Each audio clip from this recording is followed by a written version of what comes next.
সংবিধানে কোনো নিয়ম নেই। আমি শুনেছি মোবাইলে। এর আগেই তো সন্ত্রাস শুরু হয়ে গেছে তৃণমূলে। এই জন্য ওদের দল বলছে আবার জিতবো, আরো 10 বছর। হ্যাঁ হ্যাঁ, বাজারে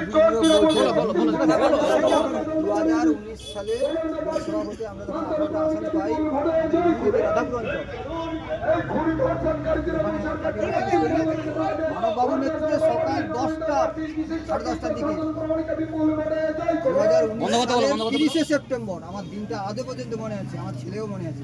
সেদিন আমি বাড়িতে ছিলাম না, আমাদের গ্রামের 2টো পরিবারকে ধ্বংস করে দিয়ে গেছে এই মানববাবুর নেতৃত্বে। একটা তাণ্ডব লীলা করে গেছে মানুষ। সমূলে উৎপাদন করার জন্য বিজেপিকে রুখে দাঁড়াতে হবে।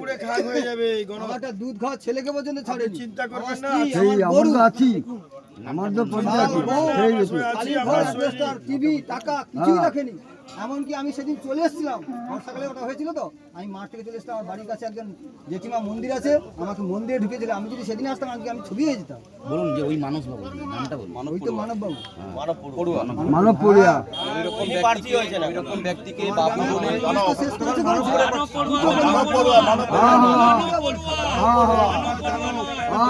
ওইরকম ব্যক্তিকে বাবু বলে সম্মান দেওয়া যায় না।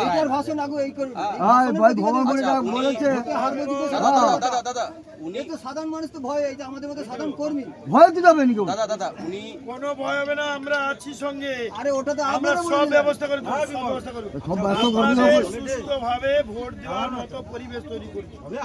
এবং 2018 সালে পঞ্চায়েত নির্বাচনে আমাদেরকে ঘর থেকে বেরোতে দেয়নি। রাস্তায় চলছে কেন্দ্রীয় বাহিনী, এখন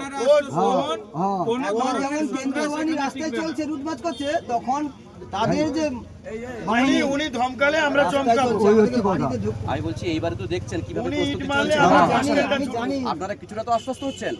আর একটা কথা বলি, কিন্তু আমাদের শেষ পর্যন্ত নির্বাচন কমিশন এই স্ট্র্যাটেজিটা, এই আমাদের- কৌশলটা চালিয়ে আমি যেতে বলছি, পারবে তো। জিজ্ঞাসা চিহ্ন থেকে যাচ্ছে। একের বদলা 10 দিয়ে হবে।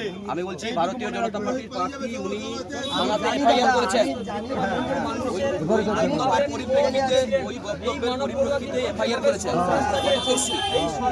জানিয়েছেন ভারত মাতা কি জয়!